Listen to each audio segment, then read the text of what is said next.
I'm not just holding a ball and a stick, or Lincoln Logs or Tinker Toys. What I'm holding are the physical representations of the two key elements of a simple, flexible, but very, very powerful analytic technique that's being used to solve numerous problems, both in business and in research. What I'm referring to is network analysis and the underlying foundation called graph theory. And in today's discussion, we're going to explore the basic principles of network analysis. Hopefully I can show you why I think they're simple, flexible, and powerful, and we'll discuss some common applications.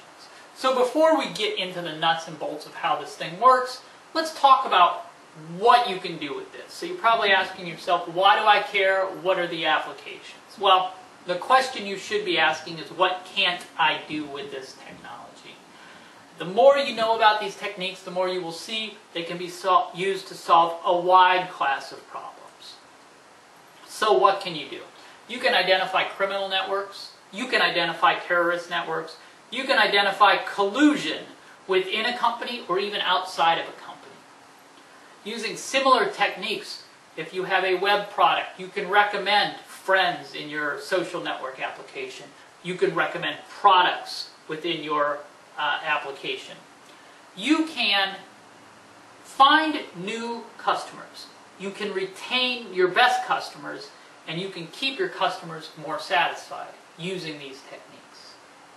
You can understand how information flows through your organization and how that differs from your formal organizational structure, and you can understand what the implications of these differences are in terms of employee morale, employee retention, and even productivity.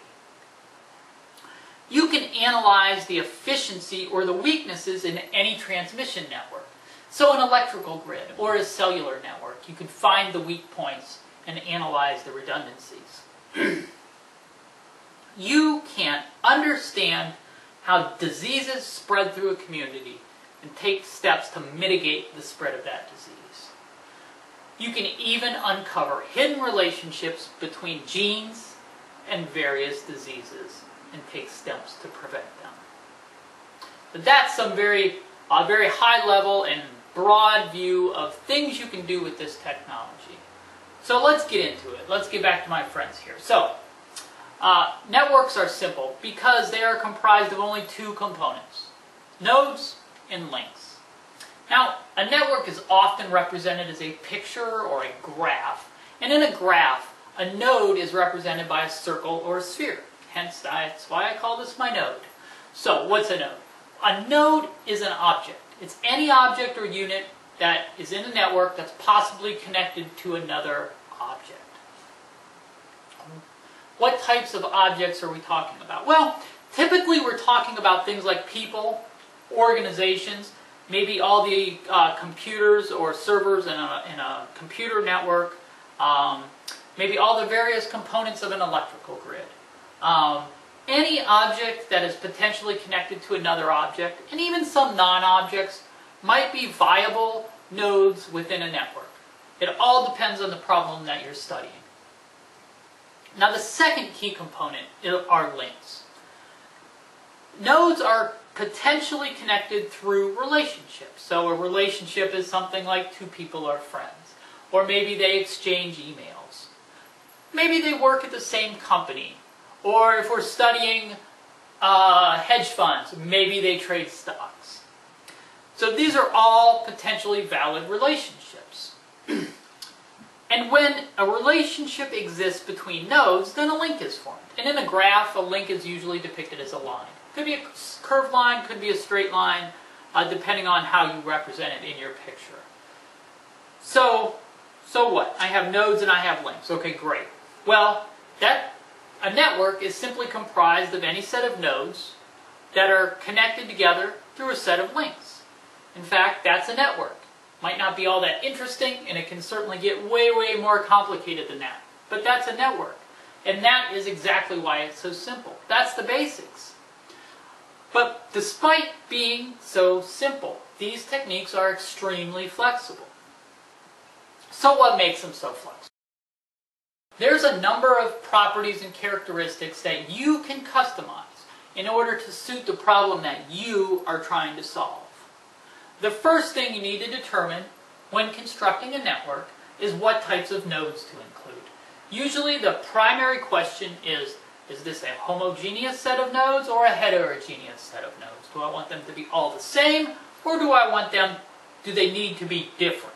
So all the same types of node would be all the middle level managers within a company or within a division. Those are all homogeneous types of nodes. Heterogeneous nodes are genes versus diseases, two very distinct types of objects that you're going to be linking together. The decision about what types of nodes to include in your network really comes down, once again, to the problem that you're studying, but it's a very important consideration. The second decision that you need to make is what types of relationships to include. Again, do we want one single type of relationship, or do we want multiple types of relationships? If we're building a communication network, say we're studying our organization, and this is an example we'll keep coming back to. I know I want email, but do I also want maybe instant message, maybe phone calls, maybe in-person contact? These are all potential relationships that could be included in my network, but I need to think very carefully about if I have the data and if I want to include them in my network, because they will impact the outcome. Now, relationships have a very direct impact on links. Links have a number of very important properties which get translated into how the network is evaluated. One of the most important properties of a link is whether it's directed or undirected. Now, a directed link is something like an email exchange or a phone call. One person initiates, the other person receives. In a graph, these directed links are represented by an arrow pointing away from the sender and towards the receiver. The relationship has a direction. An undirected link is something like two people work in the same division. They have this thing in common, but no one really initiated the relationship. They just have a commonality. So determining what types of links you have and representing them properly in the graph is extremely important, because it impacts greatly how the network gets analyzed.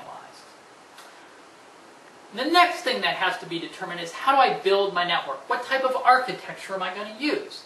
Now, the most common type of architecture you've probably heard of or seen is called an egocentric network. That basically means you have a starting point. You know where you're starting, and you build out the network to a certain size. This is what you would see if you built out your LinkedIn network or maybe your Facebook network. You are the known starting point, and you build out your Facebook network to see what it looks like. The second type of network is a complete network or a discrete network. This is the whole picture. And which type you use really depends on what you're trying to solve. For instance, if you're studying a computer network, egocentric doesn't make any sense, because you can't start with one server and build out the network. You're only going to get a portion of the picture. So network architecture is very important. So, to recap, when you construct a network, there are a number of very important decisions that you have to make. And these decisions should be made based on the problem at hand. And by manipulating these characteristics, these decisions, you have a very, very, very high degree of flexibility. And it's precisely this flexibility that is one of the reasons that these techniques are so powerful. You can create a network out of virtually anything. As long as you have objects and some relationship among these objects, the problem can be expressed and represented and analyzed as a network. But a word of caution on how to construct these things. Many decisions to be made means many opportunities for you to customize.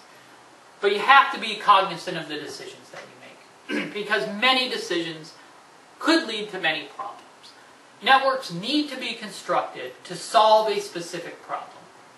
Don't fall into the trap of throwing everything and the kitchen sink at your problem, because you're going to end up with a mess. Superfluous and erroneous information makes networks noisy, they make them difficult to interpret, they make them meaningless. So only include the information that's necessary to model the problem at hand. Everything else needs to be left out or maybe modeled as a separate problem. So, if flexibility is one of the reasons why networks are so powerful, the other reason is that this discipline has seen an explosion in research over the past couple of decades. This has led to a huge number of algorithms and properties that you can use to study your network. We're going to talk about a few of them. Now, broadly speaking, they can be classified as network properties, community properties, and node properties. Let's start by looking at some very common network properties. Network properties are, how do I describe the network as a whole, in totality? A very common first thing to look at is, what is the size of the network? Can often be described in terms of number of nodes. In this one we have 4 nodes, or number of links, or some other measure of just basically how big is this thing. And not just how big is it, but how big is it relative to other networks or to a normal network. Now, the interpretation of how big something is can really depend on what you're looking at. So, if this was, say, someone's LinkedIn network, you might look at this and say, well, you know what? This person isn't very good at networking. Maybe I don't want them running my sales division. But if this is a hedge fund, this might be interesting because it's a very small network. One guy seems to be sort of in the middle here. This might be indicative of collusion. So, very same property, very different interpretation in terms of the problem at hand. Now, you'll probably never see this in reality. This is just way too obvious. What you'll probably see is a dense structure of traders that trade more amongst each other than they do with the rest of the network. And that brings us to community properties. Community properties are generally looking for groups of nodes that are tightly connected together. And the simplest is called a clique. And a clique is where every node is connected to every other node. And in this example, here is our clique. These 3 nodes are each connected to each other. Usually identify very more densely connected groups within a network and can be useful, but they're somewhat restrictive because they have a very rigid definition. Everybody has to be connected to everybody. If we relax sort of that restriction, then you sort of end up with the idea of a cluster. Now, clusters are defined numerous ways mathematically, but the basic idea is that nodes in one part of the network are more tightly connected to each other than they are to the rest of the network. Now, in this particular example, we have an orange cluster. Orange is connected to orange. Then we have a yellow cluster. Yellow is connected to yellow. So we have 2 clusters. And this is basically what you'll see if you build out your LinkedIn network. You'll see various clusters, and those clusters will correlate with the various places that you've worked and the employees that you knew within those businesses. So very distinct clusters in a LinkedIn network, as you would expect. So let's use this model to sort of look at a couple of examples. Say this is an organization, and we've got a yellow division and an orange division. And this is our communication network. This is how information flows through our system. Well, what if we switch these things? If I can get them switched, what if we switch these things? What does it mean if I have yellow employees, orange employees talking to our yellow cluster over here? Well, they're not talking directly to their manager, they're talking to other people. Well, why is that? Is this problematic or is this by design?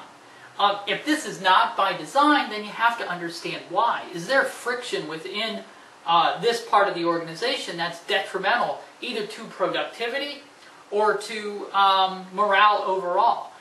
When you see this type of thing, it's important to understand what's going on. Now, let's say everything's hunky-dory. We got our orange guys back over here, and they're talking to their boss. What else can we learn about this particular network? Well, let's explore a little bit about node properties to figure that out. Node properties are generally looking to figure out who is the most important person or object within this network. And importance can be defined in a number of different ways, but let's talk about just a couple. One of the most important ones, especially for this example, is called betweenness. Betweenness is basically a measure of location within a network, and it's important because, why is it important? Well, it's important because this guy is in a very important spot in this network. Basically, every communication that goes from yellow to orange or orange to yellow goes through this guy. So this is a very, very powerful position that this person is in. Now, it's very important to understand, is this how this was designed? Was this intentional? Is this the org structure, or is this different? Maybe it's simply that this person is a great broker of information, very reliable, and everybody can talk to him, so he is a good conduit between these two divisions. In the simplest case, maybe this person is overwhelmed, right? This wasn't by design, so maybe he's an information bottleneck. Maybe this is hampering productivity. In a more nefarious scenario, maybe this person's doing something they shouldn't be doing, and in order to control the flow of information and keep from being caught, they have positioned themselves in this place in order to manage information flow between these two divisions. So once you recognize this, there's a lot of questions that you can ask and hopefully answer by digging deeper.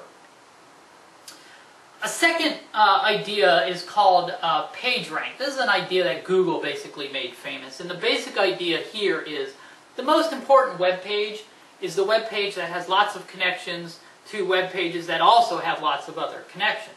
And in our organizational network, our communication network, it means the most important person is the one that has lots of connections to other people that have lots of connections. So influence connected to influence is the most influential. And in this example, that's this guy right here.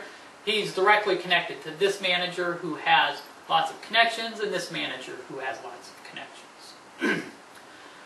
So, why do I care? Well, maybe this is a middle-level manager who is very influential. Maybe this is someone to be aware of for succession planning or needs a promotion. So, and not to mention the fact that Google made a whole business based on this concept. These are very important. This is a very important concept and can be very powerful in identifying who's most important or central to a network. So, we've looked at some properties, both network, community, and node.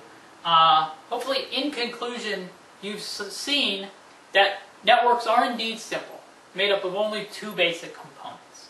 Yet, despite this simplicity, they have a high degree of flexibility. There's a number of characteristics that you can customize in order to suit the problem that you are trying to solve. And this flexibility is one of the reasons these techniques are so powerful. The other reason that the techniques are so powerful is that there has been a vast amount of research in a couple decades. There are a number of things, and we only scratch the surface. There are a number of things that you can look at to analyze a network and draw conclusions about the structure of a network. So hopefully this has been a good overview for you. We tried to keep it light so that this is just supposed to be what are the basic concepts.